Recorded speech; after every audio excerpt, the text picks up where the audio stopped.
কাছে সারা জীবন মাথা নত করে থাকতে হবে। কারণ কলসির ভিতরে পানি আছে, পানি যদি টপ টপ করে পড়তেই থাকে ওই পানি একসময় ঠিকই শেষ হয়ে যাবে।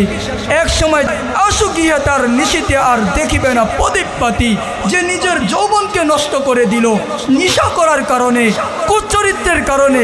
একটা দিন আসবে ওর বিবির সামনে লজ্জা পাইতে হবে, সারা জীবন মাথা নত করে থাকতে হবে। আবার এমনও হবে আল্লাহ তাকে বান্ধবত্বের জীবন দিবেন, তার সন্তান হবে না, কারণ কত সন্তান তো নষ্ট করে। এই কারণে মেরে দোস্ত চলেন এই দুই গুনাহ থেকে বাঁচি।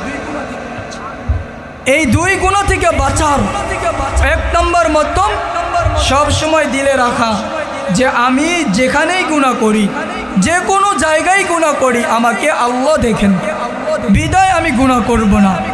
দুই নম্বর সব সময় বন্ধু বান্ধবদের সাথে একসাথে থাকা, একা একা না থাকা।